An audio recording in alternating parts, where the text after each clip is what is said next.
अस्सलाम वालेकुम and welcome back to the course.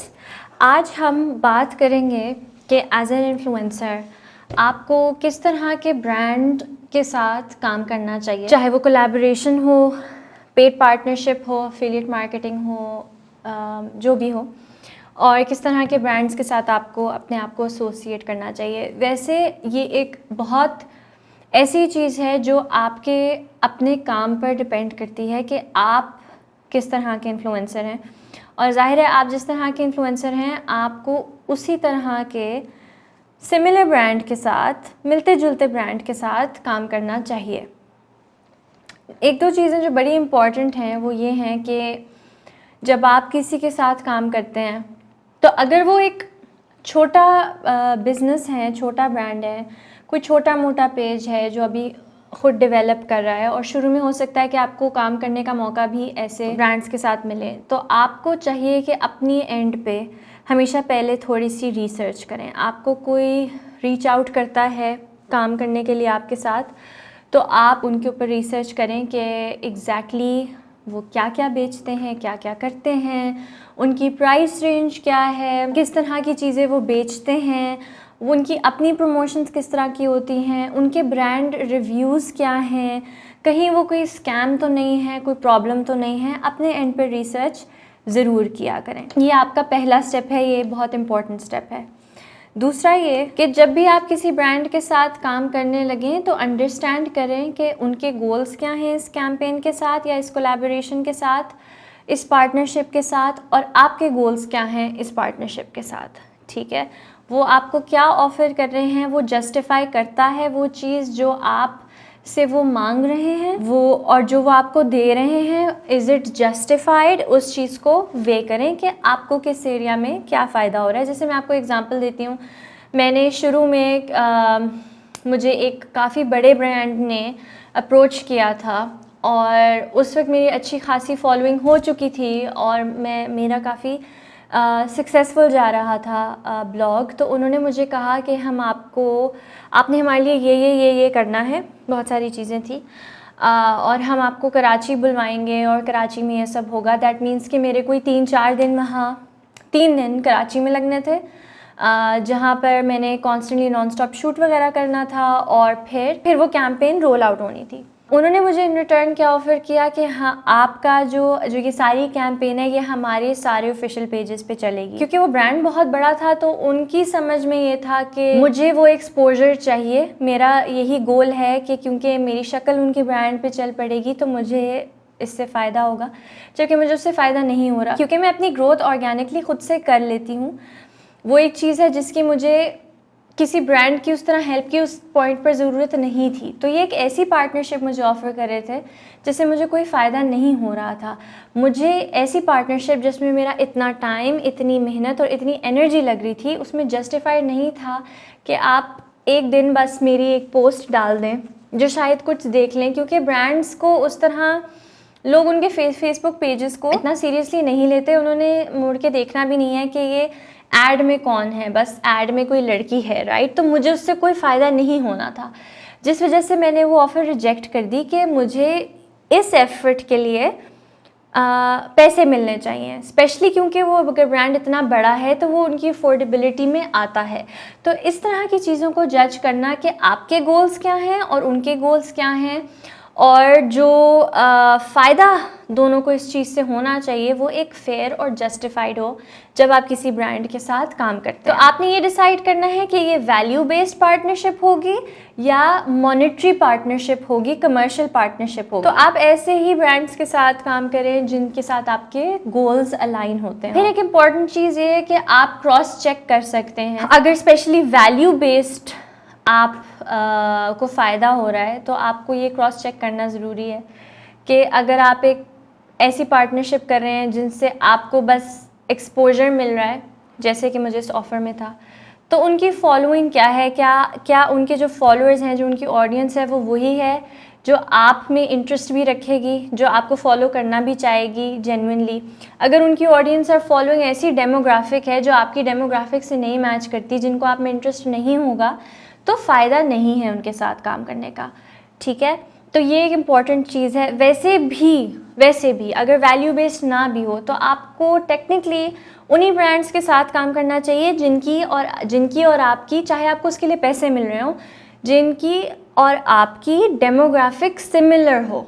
Otherwise sense नहीं बनती। अगर आपकी डेमोग्राफिक सिमिलर नहीं है, आपकी फॉलोइंग एक जैसी नहीं है, तो सेंस नहीं बनती कैसे ब्रांड के साथ काम करने की जिसके साथ ना आप कनेक्ट कर सकते हैं, ना आपकी ऑडियंस कनेक्ट कर सकते हैं। फिर होती हैं ब्रांड वैल्यूज़। ब्रांड वैल्यूज़ एक ऐसी चीज़ है, ये होता है कि आपकी एज ए पर्सन आपकी क्या वैल्यूज़ है और उनकी एंड एज ए ब्रांड क्या वैल्यूज़ हैं। ठीक है, हो सकता है वो मैच ना करें, वो सिमिलर ना हों, तो किसी ऐसे ब्रांड के साथ काम करने की ज़रूरत नहीं। मैं यहाँ पर स्पेशली ये कहना चाहती हूँ कि आप इंस्टाग्राम पर वैसे कुछ और अपीयर नहीं हो सकते और किसी ब्रांड के साथ काम करते हुए कुछ और अपीयर नहीं हो सकते। तो जहाँ आपकी वैल्यूज़ अलाइन होती हैं, कोशिश करें कि आप उन्हीं ब्रांड्स के साथ काम करें जहाँ वैल्यूज़ आपकी अलाइंड है। ये हमेशा एक चीज़ ख्याल रखनी है कि आपकी जो भी पार्टनरशिप हो, जो भी स्पॉन्सरशिप्स हों, कोलैबोरेशंस हों, उससे आपकी ऑडियंस को कोई ना कोई फ़ायदा ज़रूर होना चाहिए। ठीक है, अगर वो की कैंपेन है या जो भी है, उस कैंपेन की थीम से उनको कोई फ़ायदा हो रहा है, आपने हमेशा ये सोचना है कि ठीक है, मुझे तो ये फ़ायदा हो रहा है in the form of money या एक्सपोजर या गिफ्ट्स या जो भी, किसी फॉर्म में आपको फ़ायदा हो रहा है, लेकिन मेरी ऑडियंस को किस फॉर्म में फ़ायदा होता है इसके बारे में पता करके। तो कोशिश करनी चाहिए कि अगर वो कोई बहुत मेन स्ट्रीम ब्रांड है जिसका सबको पता है, जैसे टपाल है, ठीक है, तो उससे आपकी ऑडियंस को शायद ये फ़ायदा नहीं होगा कि उनको टपाल के बारे में पता चलेगा, लेकिन क्या पता टपाल की कोई ऐसी थीम हो या ऐसी कोई कैंपेन हो जो कि बहुत अच्छी है, जिसमें कोई मीनिंग है। जैसे फॉर एग्जांपल एरियल के बारे में सबको पता है, उसकी मैंने एक लेटेस्ट कैंपेन अभी ये की थी कि वो बात कर रहे थे इक्वल पार्टनरशिप के बारे में इन मैरिजेस। वो एक ऐसी ब्रांड, वो एक ऐसी वैल्यू है जो मेरे दिल से भी बहुत क्लोज है, जो अपेरेंटली एरियल की भी एक इम्पॉर्टेंट ब्रांड वैल्यू है, मैच करता है। ठीक है, और मुझे पता है कि एक ऐसा मैसेज मुझे एरियल के थ्रू देने को मिल रहा है जिससे मेरी ऑडियंस को फ़ायदा है। समझ रहे हैं आप मेरी बात?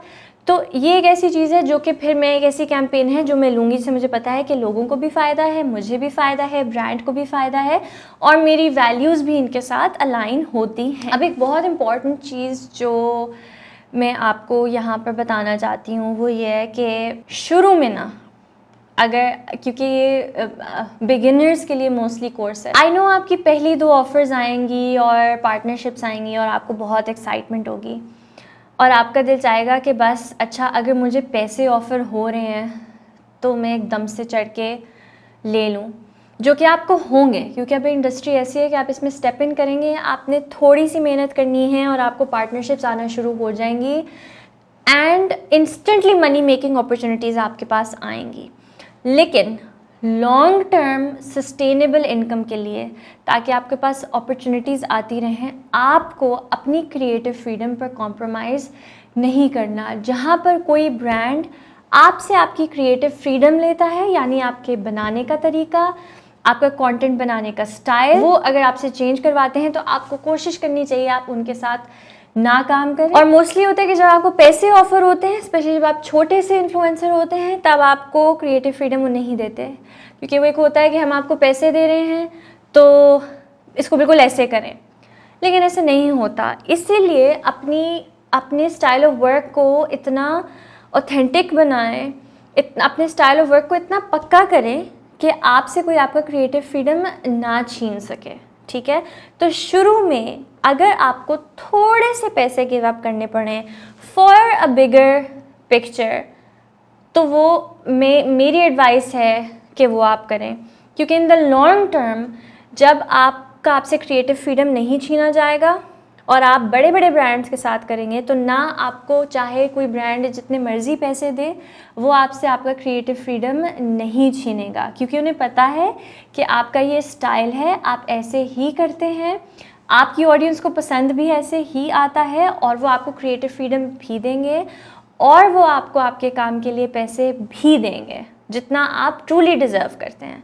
ठीक है, तो शुरू में स्पेशली अपने आप को कॉम्प्रोमाइज़ मत करें, नेगोशिएट करें, बात करके देखें। बहुत सारे अब क्योंकि इंडस्ट्री इतनी बढ़ गई है, लोग अंडरस्टैंड करते हैं क्रिएटिव फ्रीडम को। ठीक है, मतलब आप इस तरह कर सकते हैं कि आप को अगर if somebody is willing to pay you, तो आप कह सकते हैं कि ठीक है, मैं इसका 75% ले लूँगा, 50% ले लूँगा, लेकिन मुझे मेरा क्रिएटिव फ्रीडम प्रैक्टिस करने दीजिए। तो फेयर रखिए, आपने अपने साथ भी फेयर होना है और लालच में आके ऐसे नहीं करना, क्योंकि फॉर श्योर इस इंडस्ट्री में you will get to make money.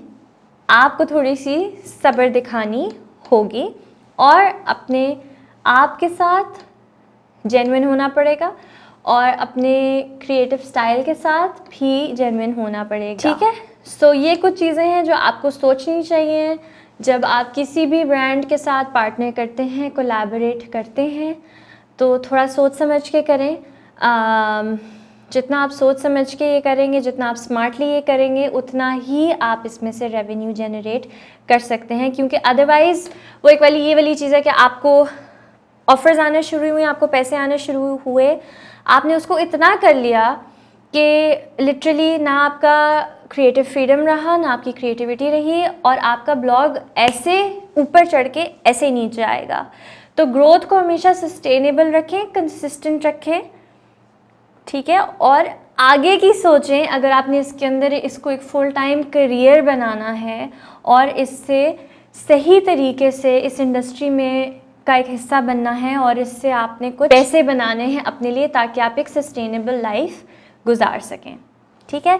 So thank you so much for watching. Next video हमारी लास्ट वीडियो है, जिसमें हम बात करेंगे नेगोशिएशंस और कॉन्ट्रैक्ट्स के बारे में ब्रांड्स के साथ। बहुत छोटी सी वीडियो है, नेक्स्ट टाइम उसमें मिलते हैं। अल्लाह हाफिज़।